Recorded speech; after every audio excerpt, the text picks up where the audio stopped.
Today in this class we are going to learn towards freedom. So towards freedom means ನಮಗೆ ಸ್ವಾತಂತ್ರ್ಯ ಬರೋದಕ್ಕೂ ಮುನ್ನ ಭಾರತದ ಒಂದು ಸ್ಥಿತಿಗತಿ ಹೇಗಿತ್ತು ಅಂತ ನಾವು ಈ ಒಂದು ಲೆಸನಲ್ಲಿ ತಿಳ್ಕೊಳ್ಳೋಣ. India was a very rich country in ancient time. No wonder it was known as golden bird. So ನಮಗೆಲ್ಲ ಗೊತ್ತಿರೋ ಹಾಗೇ ನಮ್ಮ ದೇಶ ಸ್ವಾತಂತ್ರ್ಯಕ್ಕೂ ಹಿಂದೆ ನಮ್ಮ ದೇಶ ತುಂಬಾ ರಿಚ್ ಸಿರಿವಂತ ರಾಷ್ಟ್ರ ಅಂತ ಕರಿತಾ ಇದ್ವಿ. ಸೊ ನಮ್ಮ ದೇಶ ತುಂಬ ಶ್ರೀಮಂತ ರಾಷ್ಟ್ರ ಆಗೋದ್ರಿಂದ ಇದನ್ನು ಗೋಲ್ಡನ್ ಬರ್ಡ್ ಅಂತಲೂ ಸಹ ಕರಿತಾ ಇದ್ರು. The Europeans var attracted by the great wealth of India. So ನಮ್ಮ ದೇಶ ತುಂಬ ಶ್ರೀಮಂತ ರಾಷ್ಟ್ರ ಆಗೋದ್ರಿಂದ ಇದ್ದಂಥ ಒಂದು ಸಂಪತ್ತನ್ನು ನೋಡಿ ಬೇರೆ ದೇಶದ ಜನರು, ಅದರಲ್ಲೂ ಯುರೋಪಿಯನ್ಸ್ನ ಒಂದು ದೇಶದ ಜನರು ನಮ್ಮ ಒಂದು ದೇಶದ ಮೇಲೆ ಹೆಚ್ಚು ಅಟ್ರಾಕ್ಟ್ ಆಗಿದ್ದರು. They earn good profit by trading with India. So ನಮ್ಮ ದೇಶದ ಜೊತೆ ಅವರು ವ್ಯಾಪಾರವನ್ನು ಸಹ ಮಾಡ್ತಾಯಿದ್ರು. ಒಂದು ಉತ್ತಮವಾದಂತಹ ಒಂದು ವ್ಯಾಪಾರ ಸಂಪರ್ಕವನ್ನು ಹೊಂದಿ ಅವರು ಒಂದು ಗುಡ್ ಪ್ರಾಫಿಟನ್ನು ಅವರು ಪಡ್ಕೋತಾಯಿದ್ರು ನಮ್ಮ ದೇಶದ ಜೊತೆಗೆ ವ್ಯಾಪಾರವನ್ನು ಮಾಡಿ. ಸೊ ನಮ್ಮ ದೇಶದ ಒಂದು ಸರಕುಗಳನ್ನು ಕೊಂಡುಕೊಂಡು ಅವರ ದೇಶದಲ್ಲಿ ಅದನ್ನು ಹೆಚ್ಚು ಬೆಲೆಗೆ ಮಾರಾಟ ಮಾಡಿ ಸೊ ಅವರು ಹೆಚ್ಚು ಸಂಪತ್ತನ್ನು ಗಳಿಸ್ತಾ ಇರ್ತಾರೆ.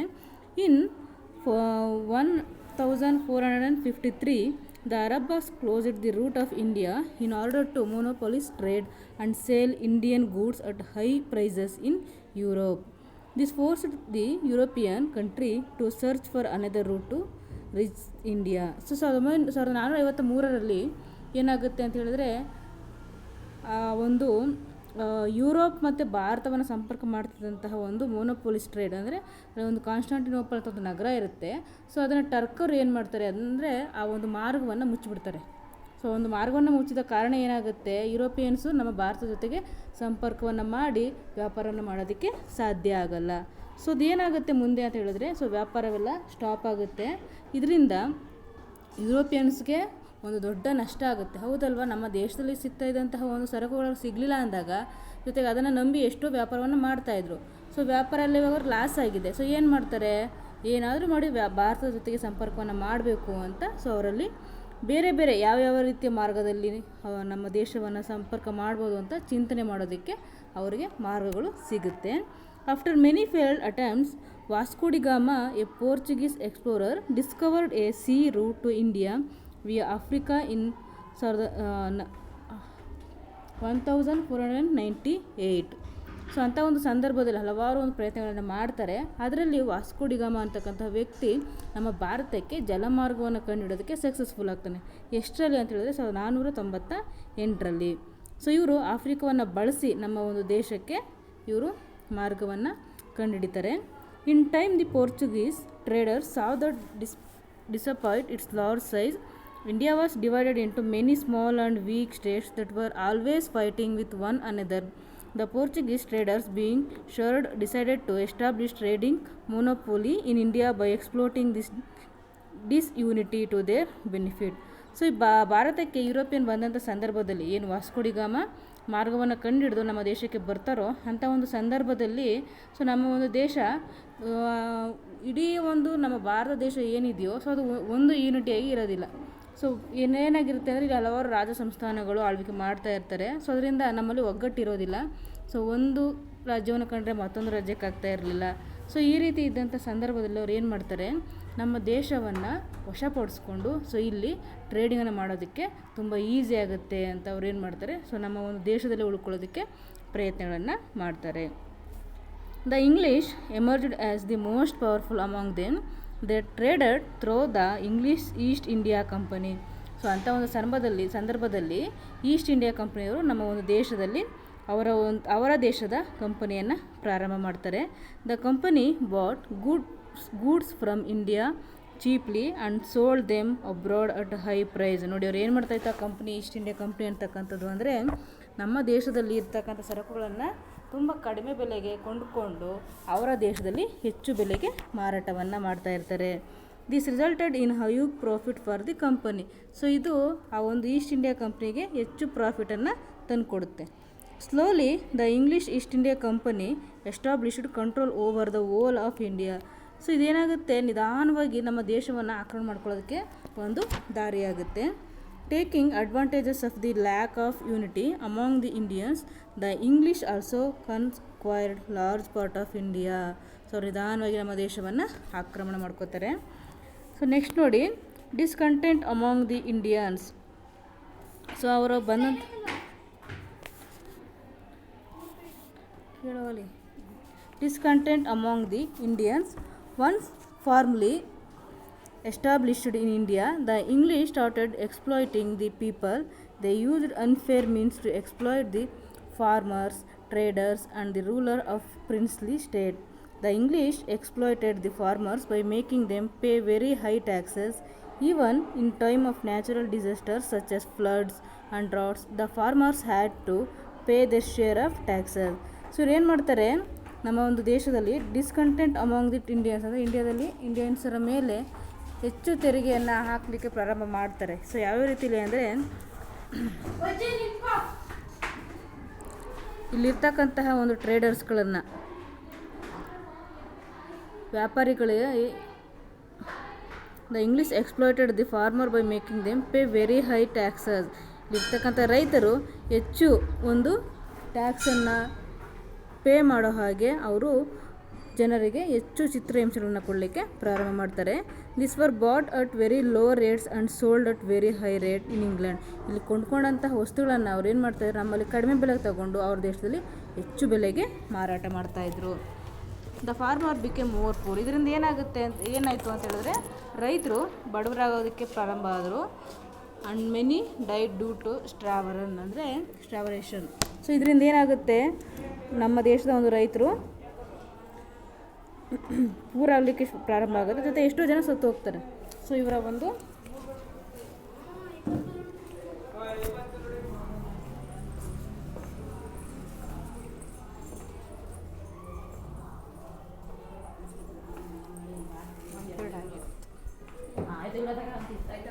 ಇಲ್ಲ ಮಿಸ್, ಮಕ್ಕಳು ಬಂದರು.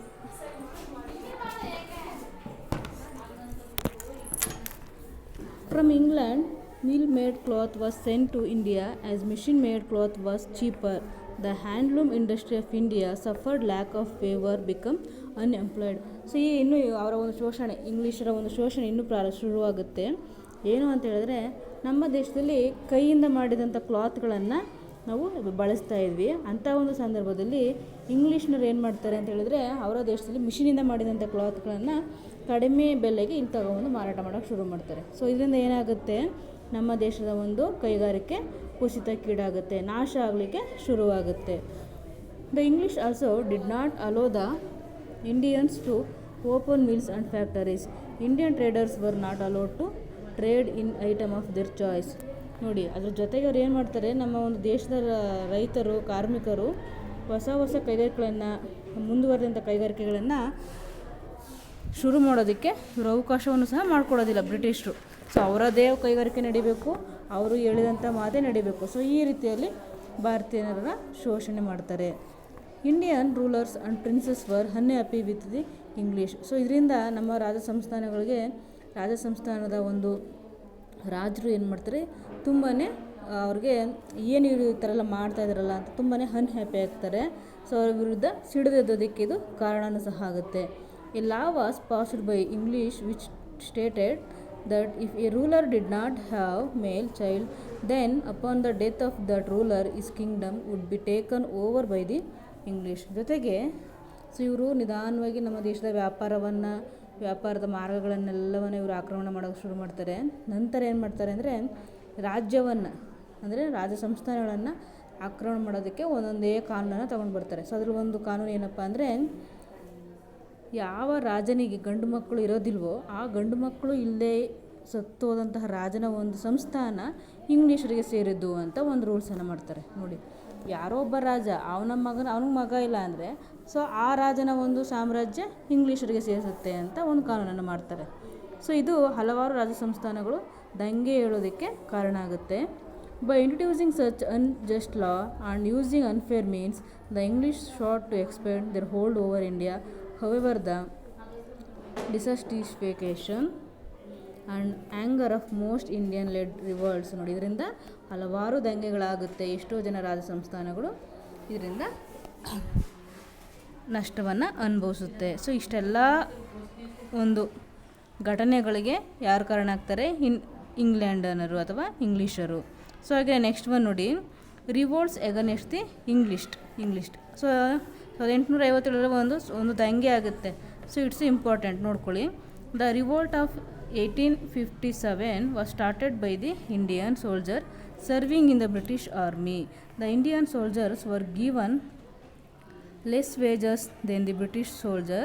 The company rulers introduced the Enfield rifle in India. There was a rumor that fat from cows and pigs was used in making the bullets for the new rifle. So 1857 ಒಂದು ದಂಗೆ ಆಗುತ್ತೆ. So ಆ ಒಂದು ಸಂದರ್ಭದಲ್ಲಿ ಯಾಕೆ, ಅದಕ್ಕೆ ಏನು reason ಅಂತ ಹೇಳಿದ್ರೆ, ಬ್ರಿಟಿಷರು ನಮ್ಮ ಒಂದು ಭಾರತೀಯ ಸೈನಿಕರಿಗೆ ಒಂದು ಎನ್ಫೀಲ್ಡ್ ಬಂದೂಕುಗಳಂತ ನೀಡ್ತಾರೆ. ಅದರಲ್ಲಿ ಬಂದೂಕುಗಳಲ್ಲಿ ಸಾವಿರುವಂತಹ ಒಂದು ಕೊಬ್ಬು ಹಂದಿ ಮತ್ತು ಮಾಂಸದ್ದು ಅಂತ ಒಂದು ರೂಮರನ್ನು ಹಬ್ಬಿಸ್ಬಿಡ್ತಾರೆ. ಸೊ ಇದರಿಂದ ಏನಾಗುತ್ತೆ, ನಮ್ಮ ಒಂದು ಭಾರತೀಯರಿಗೆ ಹಂದಿ ಅಂತಕ್ಕಂಥದ್ದು ಒಂದು ನಿಷೇಧ ಪ್ರಾಣಿ, ಹಸು ಅಂತಕ್ಕಂಥದ್ದು ಒಂದು ಪೂಜಿಸುವಂತಹ ಒಂದು ಪ್ರಾಣಿ. ಸೊ ಅವ್ರಿಗೆ ಏನಾಗುತ್ತೆ, ಮುಟ್ಟೋದಕ್ಕೆ ಸಾಧ್ಯ ಆಗಲ್ಲ, ಮುಟ್ಟೋದಕ್ಕೆ ಯಾರೂ ಸಹ ಒಪ್ಕೊಳ್ಳೋದಿಲ್ಲ. ಸೊ ಇದೇನಾಗುತ್ತೆ, ಜನರಲ್ಲಿ ಇಂಗ್ಲೀಷರ ವಿರುದ್ಧ ದ್ವೇಷ ಭಾವನೆ ಬರೋದಕ್ಕೆ ಕಾರಣ ಆಗುತ್ತೆ. This encouraged both Hindus and Muslim. ಇದರಿಂದ ಹಿಂದೂ ಮತ್ತು ಮುಸ್ಲಿಮ್ ಇಬ್ಬರಿಗೂ ಸಹ ಕೋಪ ಬರಲಿಕ್ಕೆ ಇದು ಕಾರಣ ಆಗುತ್ತೆ. As it was against their religious belief. The revolt began at the Meerut near Delhi. Mangal Pandey was the first soldier who refused to use the Enfield rifles. So ಇದನ್ನು ನಮ್ಮ ಸೈನಿಕರು ಮುಟ್ಟೋದಕ್ಕೆ ತುಂಬ ಹಿಂಜರಿತಾರೆ. ಅಂಥದ್ರಲ್ಲಿ ಒಬ್ಬ ವ್ಯಕ್ತಿ ಯಾರು ಅಂದರೆ ಮಂಗಲ್ ಪಾಂಡೆ ಅಂತಕ್ಕಂಥವನು ಒಬ್ಬ ಸೋಲ್ಜರು ಮೀರತ್ನಲ್ಲಿ ಇದನ್ನ ವಿರೋಧಿಸ್ತಾನೆ, ನಾನು ಇದನ್ನು ಮುಟ್ಟೋದಿಲ್ಲ ಅಂತ ವಿರೋಧಿಸ್ತಾನೆ. ಸೊ ಅದರಿಂದ ಏನಾಗುತ್ತೆ, ಅವರು ಮೀರತ್ನಲ್ಲಿ ಇದನ್ನ ವಿರೋಧಿಸಿ ನಾವು ಮುಟ್ಟೋದಿಲ್ಲ ಅಂತ ಒಬ್ಬ ಸೈನಿಕರನ್ನು ಸಹ ಒಬ್ಬ ಇಂಗ್ಲೀಷ್ ಅಧಿಕಾರಿಯನ್ನು ಇವರು ಸಾಯಿಸ್ತಾರೆ.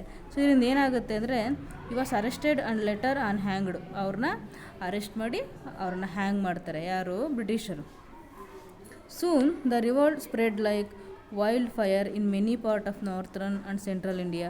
ಸೊ ಇದು ಕಾಡ್ಗಿಚ್ಚಿನಾಗೆ, ಅಂದರೆ ಆ ಒಬ್ಬ ಮಂಗಲ್ ಪಾಂಡೆ ಅಂತಕ್ಕಂಥವನ್ನ ಇಂಗ್ಲೀಷಿನರು ಗಲ್ಲಿಗೇರಿಸಿದ್ದು ಇಡೀ ಒಂದು ಉತ್ತರ ಭಾರತವನ್ನು ಆವರಿಸುತ್ತೆ. ಬೇಗ ಗಲಾಟೆ, ಜನರು ಒಬ್ಬ ಮಂಗಲ್ ಪಾಂಡೆ ಅಂತಹ ವ್ಯಕ್ತಿಯನ್ನು ಇವರು ಸಾಯಿಸಿದ್ರಲ್ಲ ನಮ್ಮ ಈ ಒಂದು ಇಂಗ್ಲೀಷ್ನವರು ಅಂದ್ಬಿಟ್ಟು ಇಡೀ ಒಂದು ಬ್ರಿಟಿಷ್ ಅಧಿಕಾರಿಗಳನ್ನು, ಬ್ರಿಟಿಷ್ ಸೇನೆಗಳನ್ನು ವಿರೋಧಿಸ್ತಾರೆ.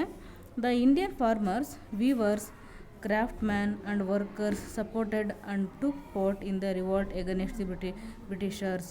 ಸೊ ಈ ಒಂದು ಎನ್ಫೀಲ್ಡ್ ಬಂದೂಕನ್ನು ಹಾಗೆಯೇ ಆ ಮಂಗಲ್ ಪಾಂಡೆಯನ್ನು ಸಾಯಿಸಿದ್ದನ್ನು ವಿರೋಧಿಸಿ ಹಲವಾರು ಜನ ರೈತರು ಹಾಗೆಯೇ ನಮ್ಮ ದೇಶದ ವರ್ಕರ್ಸ್ಗಳು ಎಲ್ಲರೂ ಸಹ ಇದನ್ನು ವಿರೋಧಿಸ್ತಾರೆ. Mughal emperor Bahadur Shah Zafar was made the king of India. So ವಿರೋಧಿಸಿ ಏನು ಮಾಡ್ತಾರೆ ಅಂತ ಹೇಳಿದ್ರೆ, ಬ್ರಿಟಿಷರ ವಿರುದ್ಧ ದಂಗೆ ಎದ್ದಂಥ ನಮ್ಮ ಭಾರತೀಯರು, ಅದರಲ್ಲಿ ಮುಘಲರ ಸಾಮ್ರಾಜ್ಯದ ಬಹದ್ದೂರ್ ಶಾ ಜಫರ್ ಅಂತಕ್ಕಂಥವ್ರನ್ನ ದೆಹಲಿಯಲ್ಲಿ ಅವ್ರನ್ನ ನಮ್ಮ ದೇಶದ ರಾಜ ಅಂತ ಅವರನ್ನು ಘೋಷಣೆ ಮಾಡ್ತಾರೆ. ಸೊ ಇದೆಲ್ಲವೂ ಸಹ ಯಾವುದು 1852 ಒಂದು ದಂಗೆಗೆ ಒಂದು ಪರಿಣಾಮಗಳು. The revolt was led by Nana Saheb and Tatya Tope in Kanpur, Begum Hazrat Mahal in Awadh and Rani Lakshmibai in Jhansi. So ಇದ್ರ ಜೊತೆ ನಮ್ಮ ಒಂದು ಭಾರತದಲ್ಲಿ ಈ ಒಂದು ದಂಗೆಗೆ ಹೆಚ್ಚು ಸಪೋರ್ಟನ್ನು ಕೊಟ್ಟಂಥವ್ರು ಯಾರ್ಯಾರು ಅಂತ ಹೇಳಿದಾಗ, ನಾನಾ ಸಾಹೇಬ್ ಮತ್ತು ತಾತ್ಯಾ ಟೋಪಿ ಕಾನ್ಪುರ್ ಅವರು, ಹಜರತ್ ಮಹಲ್ ಹಾಗೆಯೇ ರಾಣಿ ಲಕ್ಷ್ಮೀಬಾಯಿ. ಸೊ ಇಷ್ಟು ಜನ ಇವರಿಗೆ ಸಪೋರ್ಟನ್ನು ಕೊಡ್ತಾರೆ. The revolt of 1857 is considered as the first war of independence. So ಇಷ್ಟೆಲ್ಲ ಒಂದು ಕಾರಣ ಈ ಒಂದು 1857 ಒಂದು ಘಟನೆಯನ್ನು ಫಸ್ಟ್ ವಾರ್ ಆಫ್ ಇಂಡಿಪೆಂಡೆನ್ಸ್, ಅಂದರೆ ಭಾರತದ ಮೊದಲ ಸ್ವಾತಂತ್ರ್ಯ ದಂಗೆ ಅಥವಾ ಸಿಪಾಯಿ ದಂಗೆ ಅಂತ ಇದನ್ನು ಕರೀತಾರೆ. It shook the foundation of British Raj in India. The Britishers, who had the support of many Indian kings and Nawabs, were able to suppress the revolt. Many Indian villages were burned. Thousands of Indians were either killed or arrested. So ಈ ಒಂದು ದಂಗೆಯನ್ನು ಬ್ರಿಟಿಷರು ತುಂಬಾ ಈಸಿಯಾಗಿ ಏನು ಮಾಡ್ತಾರೆ ಅಂದರೆ ನಂದಿಸ್ಬಿಡ್ತಾರೆ, ಅಂದರೆ ಇದನ್ನ ತಮ್ಮ ಒಂದು ಕಂಟ್ರೋಲ್ಗೆ ತಗೋತಾರೆ. ಸೊ ಯಾರ್ಯಾರು ಈ ಒಂದು ದಂಗೆನ ವಿರೋಧಿಸ್ತರೋ ಅವರೆಲ್ಲ ಕೆಲವರನ್ನು ಸಾಯಿಸ್ತಾರೆ, ಹಾಗೆಯೇ ಕೆಲವೊಂದು ಜನರ ಅರೆಸ್ಟ್ ಮಾಡಿ ಜೈಲಿಗೆ ಇಡ್ತಾರೆ. ಸೊ ಈ ರೀತಿಯೆಲ್ಲ ಮಾಡಿ ಈ ಒಂದು ದಂಗೆಯನ್ನು ಈ ಬ್ರಿಟಿಷರು ಅಡಗಿಸ್ತಾರೆ. ಸೊ ಆಫ್ಟರ್ ದಿ ರಿವೋಲ್ಟ್, ಆ ಒಂದು ದಂಗೆ ನಂತರದ ಏನೇನು ಪರಿಣಾಮಗಳಾಗ್ತದೆ ಅಂತ ನೋಡೋಣ. The first war of independence was suppressed by the English. Many factors were responsible for its failure ಆಗೋದಕ್ಕೆ ಏನೇನು ಕಾರಣ ಅಂತ ನೋಡೋದಾದರೆ, it did not spread to all part of India. So ಈ ಒಂದು ಘಟನೆ ಏನು ಬ್ರಿಟಿಷರನ್ನು ವಿರೋಧಿಸ್ತಕ್ಕಂತಹ ಕೆಲವೊಂದು ಮೂಮೆಂಟ್ಗಳು ಯಾವುದೂ ಸಹ ಇಡೀ ಭಾರತವನ್ನು ಆವರಿಸ್ತಿಲ್ಲ. ಕೆಲವೊಂದು ಪ್ರದೇಶಕ್ಕೆ ಮಾತ್ರ ಇದು ಸೀಮಿತವಾಗಿತ್ತು. ಫಾರ್ ಎಕ್ಸಾಂಪಲ್ ನಾನು ಹೇಳಿದಾಗ ಇದು ಉತ್ತರ ಭಾರತಕ್ಕೆ ಮಾತ್ರ ಇದು ಸೀಮಿತ ಆಗಿತ್ತು. ದಕ್ಷಿಣ ಭಾರತದಲ್ಲಿ ಅಂಥ ಒಂದು ದಂಗೆಗಳೇನು ಬ್ರಿಟಿಷರ ವಿರುದ್ಧ ನಡೆಯಲಿಲ್ಲ. All the people did not support it. ಎಲ್ಲ ಜನರು ಸಹ, ನಮ್ಮ ಒಂದು ದೇಶದಲ್ಲಿ ಇದ್ದಂಥ ಎಲ್ಲ ಜನರು ಸಹ ಇದನ್ನು ಸಪೋರ್ಟ್ ಮಾಡಲಿಲ್ಲ. ಸೊ ಕೆಲವ್ರು ಮಾತ್ರ, ಯಾರಿಗೆ ನೋವಾಗಿತ್ತೋ ಅಂಥವ್ರು ಮಾತ್ರ ಬ್ರಿಟಿಷರ ವಿರುದ್ಧ ದಂಗೆ ಹೇಳ್ತಾರೆ. ಯಾರು ಬ್ರಿಟಿಷರಿಗೆ ಫೇವರ್ ಆಗಿದ್ರೋ ಸೊ ಅಂಥವರು ಈ ಒಂದು ದಂಗೆಯನ್ನು ಸಪೋರ್ಟ್ ಮಾಡಲಿಲ್ಲ. Indian soldiers did not have sufficient many and good weapons. ಭಾರತೀಯರಲ್ಲಿ ಹಣ ಮತ್ತು ಒಳ್ಳೆಯ ವೆಪನ್ಸ್ಗಳ ಒಂದು ಕೊರತೆ ಇದ್ದ ಕಾರಣ ಈ ಒಂದು ದಂಗೆ ಫೇಲ್ಯೂರ್ ಆಗುತ್ತೆ. ಸೊ ಇದಿಷ್ಟು ಈ ಒಂದು ಫಸ್ಟ್ ವಾರ ಫೇಲ್ಯೂರ್ ಆಗೋದಕ್ಕೆ ಕಾರಣ ಆಗುತ್ತೆ. So next social and religious reformers. So ನಮ್ಮ ಒಂದು ದೇಶದಲ್ಲಿ 1857 ನಂತರ ಕೆಲವೊಂದು ಸಾಮಾಜಿಕ ಮತ್ತು ಧಾರ್ಮಿಕ ಚಳುವಳಿಗಳು ಅಂತ ಪ್ರಾರಂಭ ಆಗುತ್ತೆ. ಸೊ ಅದರಲ್ಲಿ ಯಾರ್ಯಾರು ಬರ್ತಾರೆ ಅಂತ ನೋಡೋಣ. The English add introduced modern education in India. So ನಮ್ಮ ಒಂದು ದೇಶಕ್ಕೆ, ನಮ್ಮ ದೇಶದ ಜನರಿಗೆ ಇಂಗ್ಲೀಷ್ನವ್ರು ಏನು ಮಾಡ್ತಾರೆ, ಅವರ ಒಂದು ಸಂಸ್ಕೃತಿಯನ್ನು ಮತ್ತು ಅವರ ಒಂದು ಎಜುಕೇಷನ್ ಸಿಸ್ಟಮನ್ನು ನಮ್ಮ ಭಾರತಕ್ಕೆ ಪರಿಚಯಿಸ್ತಾರೆ. So gradually educated Indians introduced many social and religious reform. So ಇದರಿಂದ ಏನಾಗುತ್ತೆ, ನಮ್ಮ ದೇಶದ ಜನರು ಸುಶಿಕ್ಷಿತರಾಗಿ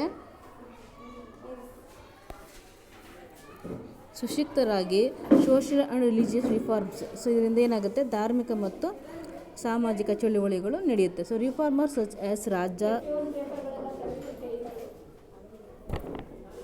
ರಾಜಾರಾಮ್ ಮೋಹನ್ ರಾಯ್, ದೇವೇಂದ್ರನಾಥ್ ಟ್ಯಾಗೋರ್, ಹಾಗೆಯೇ Ishwar Chandra Vidyasagar were active during this period.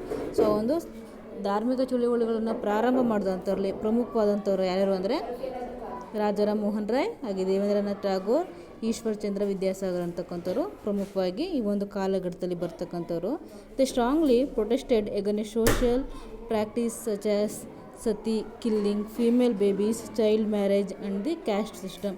So ಇವರೆಲ್ಲ ಏನನ್ನು ವಿರೋಧಿಸ್ತಾರೆ ಆ ಒಂದು ಸಮಾಜದಲ್ಲಿ 1857 ಆಸುಪಾಸಿನ ಒಂದು ಟೈಮಲ್ಲಿ ಇದ್ದಂತಹ ಯಾವ ಒಂದು ಸಾಮಾಜಿಕ ಪಿಡುಗುಗಳನ್ನು ಇವರು ವಿರೋಧಿಸ್ತರು ಅಂತ ಹೇಳೋದಾದರೆ, ಸೊ ನಮ್ಮ ದೇಶದಲ್ಲಿ ಆ ಒಂದು ಪೀರಿಯಡಲ್ಲಿ ಸತಿ ಸಹಗಮನ ಪದ್ಧತಿ ಅಂದರೆ ಆ ಗಂಡ ಸತ್ತೋದ್ರೆ ಹೆಣ್ಮಕ್ಳು ಸಹ ಅವ್ರ ಜೊತೆ ಚಿತೆ ಇರ್ತಕ್ಕಂಥದ್ದು, ಹಾಗೆಯೇ ಹೆಣ್ಣು ಮಗು ಆದರೆ ಆ ಹೆಣ್ಣು ಮಗುವನ್ನು ಸಾಯಿಸ್ತಕ್ಕಂಥದ್ದು, ಚೈಲ್ಡ್ ಮ್ಯಾರೇಜ್ ಬಾಲ್ಯ ವಿವಾಹ, ಇದೆಲ್ಲವೂ ಸಹ ಅತಿಯಾಗಿ ನಡೀತಾ ಇತ್ತು. ಸೊ ಅದೆಲ್ಲವನ್ನು ಈ ವ್ಯಕ್ತಿಗಳು ವಿರೋಧಿಸ್ತಾರೆ.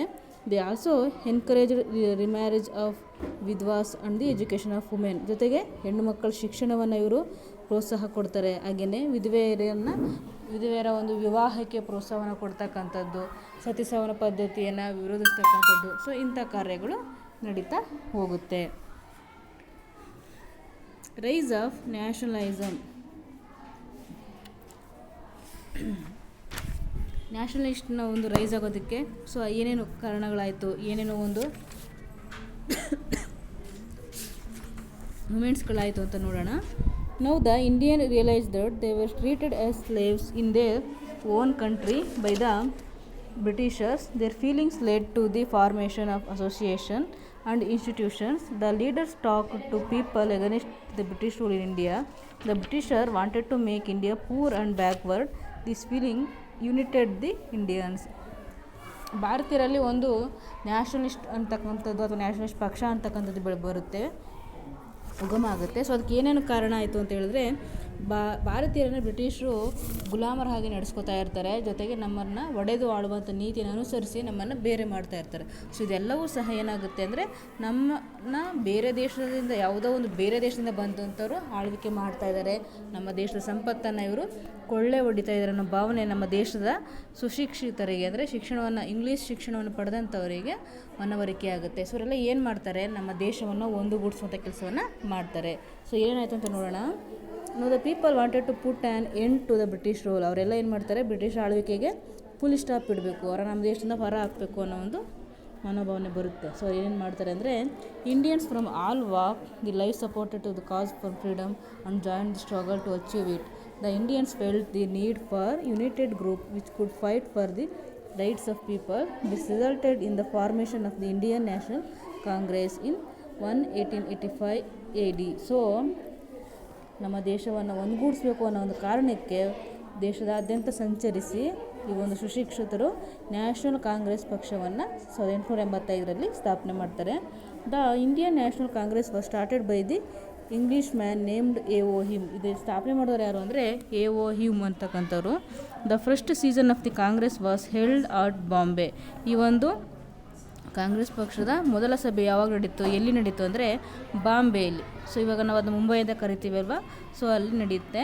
It was attended by 72 delegates from all over India. ಇದರಲ್ಲಿ 72 ಜನ ಭಾಗವಹಿಸಿದರು. The president at the season was W.C. Banerjee. ಈ ಒಂದು ಸಭೆಯ ಒಂದು ಪ್ರೆಸಿಡೆಂಟ್ ಯಾರು ಅಂದರೆ W.C. Banerjee. The delegates who came from all part of India discussed the problem faced by India and it's people. So ಈ ಒಂದು ಸಭೆಯಲ್ಲಿ ನ್ಯಾಷನಲಿಸಮ್ ಅನ್ನೋ ಪಕ್ಷದಲ್ಲಿ ಏನೇನು ಅವರು ಡಿಸ್ಕಷನ್ ಮಾಡಿದ್ರು ಅಂದರೆ, ಸೊ ಇಡೀ ಭಾರತದ ಮೂಲೆಯಿಂದ ಬಂದಿದ್ದಂತಹ 72 ಮೆಂಬರ್ಸ್ಗಳು ನಮ್ಮ ದೇಶದಲ್ಲಿ ಆಗ್ತಾ ಇರ್ತಕ್ಕಂಥ ಪ್ರಾಬ್ಲಮ್ಸ್ಗಳ ಬಗ್ಗೆ, ಏನೇನು ಪ್ರಾಬ್ಲಮ್ಸನ್ನು ನಾವು ಫೇಸ್ ಮಾಡ್ತಾಯಿದ್ದೀವಿ ಅನ್ನೋದನ್ನೆಲ್ಲವರು ಈ ಒಂದು ಕಾಂಗ್ರೆಸ್ ಪಕ್ಷದಲ್ಲಿ ಡಿಸ್ಕಷನ್ ಮಾಡ್ತಾರೆ. ಅದೇ ರೀತಿ the Congress held meeting annually in different part of India. ಪ್ರತಿ ವರ್ಷ ಭಾರತದ ವಿವಿಧ ಭಾಗಗಳಲ್ಲಿ ಅಂದರೆ ಪ್ರಮುಖ ನಗರಗಳಲ್ಲಿ ಇದನ್ನ ಆಯೋಜನೆ ಮಾಡ್ತಾ ಬರ್ತಾ ಇದ್ದರು.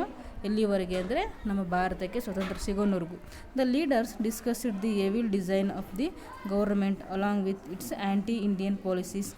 Many leaders expressed their view through speeches and also through newspaper. So ಇದು ಒಂದು ನ್ಯಾಷನಲಿಸ್ಟ್ ಪಕ್ಷದ ಮುಖಾಂತರ ಭಾರತೀಯರಲ್ಲಿ ಜಾಗೃತಿಯನ್ನು ಮೂಡಿಸ್ತಕ್ಕಂಥದ್ದು, ಹಾಗೆ ಇಲ್ಲಿ ನಡೀತಕ್ಕಂತಹ ಒಂದು ಬ್ರಿಟಿಷರ ಒಂದು ದಬ್ಬಾಳಿಕೆಗಳನ್ನು ಜನರಿಗೆ ತೋರಿಸ್ತಕ್ಕಂಥದ್ದು, ಅದೇ ರೀತಿ ನ್ಯೂಸ್ ಪೇಪರ್ಗಳಲ್ಲಿ ಹಾಗೆಯೇ ಜನರಿಗೆ ಒಟ್ಟಿನಲ್ಲಿ ಈ ಒಂದು ಬ್ರಿಟಿಷರ ಒಂದು ಆಳ್ವಿಕೆಯ ಒಂದು ದುರಾಡಳಿತವನ್ನು ತಿಳಿಸ್ತಕ್ಕಂಥದ್ದು ಈ ಒಂದು ಪಕ್ಷದ ಉದ್ದೇಶ ಆಗಿರುತ್ತೆ. With the passage of time Indian national Congress become a strong organisation. So ಈ ಒಂದು ಇಂಡಿಯನ್ ನ್ಯಾಷನಲ್ ಕಾಂಗ್ರೆಸ್ ಅಂತಕ್ಕಂಥದ್ದು ಏನಾಗುತ್ತೆ, ಹೀಗೆ ಹಂತವಾಗಿ ಒಂದು ಸ್ಟ್ರಾಂಗ್ ಆಗಿ ನಮ್ಮ ಒಂದು ಇಂಡಿಯಾದಲ್ಲಿ ಒಂದು ಸ್ಟ್ರಾಂಗ್ ಆರ್ಗನೈಸ್ ಆಗಿದ್ದು ಬೆಳೀತಾ ಹೋಗುತ್ತೆ. The important leader of the Congress at the time were B.C. Banerjee, Dadabhai Naoroji, S.N. Banerjee, G.K. Gokhale, ಹಾಗೆಯೇ ಸುಬ್ರಹ್ಮಣ್ಯಂ, ಫಿರೋಜ್ ಶಾ ಮೆಹ್ತಾ, ಹಾಗೆಯೇ Tyabji, Madan Mohan Malaviya and many others. So ಈ ಒಂದು ಸಭೆಯ ಈ ಒಂದು ಸಂಘದ ಪ್ರಮುಖ ನಾಯಕರುಗಳು ಯಾರ್ಯಾರು ಅಂತ ಹೇಳಿದಾಗ, ಸೊ ದಾದಾಬಾಯಿ ನವರೋಜಿ, ಹಾಗೆಯೇ ಸುಬ್ರಹ್ಮಣ್ಯಂ, ಫಿರೋಜ್ ಶಾ ಮೆಹ್ತಾ, ಹಾಗೆ ಮದನ್ ಮೋಹನ್ ಮಾಳವೀಯ. ಸೊ ಇವರೆಲ್ಲ ಪ್ರಮುಖವಾದಂತಹ ನಾಯಕರಾಗಿರ್ತಾರೆ. The Congress slowly become very strong. ಈ ಒಂದು ಕಾಂಗ್ರೆಸ್ ಪಕ್ಷ ಅಂತಕ್ಕಂಥದ್ದು ನಿಧಾನವಾಗಿ ನಮ್ಮ ದೇಶದಲ್ಲಿ ಒಂದು ಉತ್ತಮವಾದಂಥ ಒಂದು ಪಕ್ಷವಾಗಿ ಬೆಳೀತಾ ಹೋಗುತ್ತೆ. It awakened the spirit of unity among the Indian. At the same time it requested the English government to introduce reform to improve the living condition of the people. The growing popularity of the Congress worried the English government to suppress the rising spirit of nationalism. So ಈ ಒಂದು ಕಾಂಗ್ರೆಸ್ನ ಒಂದು ಪ್ರಮುಖವಾದ ಉದ್ದೇಶ ಏನು ಅಂದರೆ, ಈ ಒಂದು ಬ್ರಿಟಿಷರ ಆಳ್ವಿಕೆಯ ಒಂದು ದುರಾಳಿತವನ್ನು ಜನರಿಗೆ ತಿಳಿಸ್ತಕ್ಕಂಥದ್ದು, ಹಾಗೆಯೇ ಭಾರತ ಸ್ವತಂತ್ರವನ್ನು ಪಡೆಯೋದಕ್ಕೆ ಬೇಕಾಗಿರ್ತಕ್ಕಂತಹ ಮಾರ್ಗಗಳನ್ನು ಹುಡುಕ್ತಕ್ಕಂಥದ್ದು ಈ ಒಂದು ಸಂಘದ ಪ್ರಮುಖ ಉದ್ದೇಶ ಆಗಿರುತ್ತೆ. To suppress rising spirit of the nationalism. ಜನರಲ್ಲಿ ಒಂದೇ ರಾಷ್ಟ್ರ ಅಥವಾ ನಾವೆಲ್ಲ ಒಂದೇ ರಾಷ್ಟ್ರಕ್ಕೆ ಸೇರಿದವರು ಅನ್ನುವಂಥ ಮನೋಭಾವನೆಯನ್ನು ಬರೆಸ್ತಕ್ಕಂಥದ್ದು. ಸೊ ಇದೆಲ್ಲ ಉದ್ದೇಶವನ್ನು ಈ ಸಂಘ ಹೊಂದಿರುತ್ತೆ. The government made many strict laws. The English encouraged disunity between the Hindus and Muslims and used to policy of divide and rule. So ಈ ಒಂದು ಇಂಗ್ಲೀಷರ ಒಡೆದು ಆಳುವ ನೀತಿಯನ್ನು ವಿರೋಧಿಸ್ತಕ್ಕಂಥದ್ದು. ಸೊ ಇದನ್ನೆಲ್ಲ ನಮ್ಮ ಒಂದು ಕಾಂಗ್ರೆಸ್ ಪಕ್ಷ ಮಾಡ್ತಾ ಹೋಗುತ್ತೆ. ಸೊ ಇದಿಷ್ಟು ನಿಮ್ಮ ಒಂದು ಟುವರ್ಡ್ಸ್ ಫ್ರೀಡಮ್ ಅಂದರೆ ಸ್ವತಂತ್ರೋತ್ತರವಾಗಿ ಏನೇನು ಸ್ವಾತಂತ್ರ್ಯವನ್ನು ಪಡೆಯೋದಕ್ಕೆ ಏನೇನು ಅಂಶಗಳು ನಡೀತು, ಯಾವ್ಯಾವ ಒಂದು ಘಟನೆಗಳು ನಡೀತು ಅಂತಕ್ಕಂಥದ್ದು. ಸೊ ನೆಕ್ಸ್ಟ್ ಕ್ಲಾಸಲ್ಲಿ ಇಂಡಿಯಾ ವಿನ್ಸ್ ಫ್ರೀಡಮ್ ಬಗ್ಗೆ ತಿಳ್ಕೊಳ್ಳೋಣ. Thank you.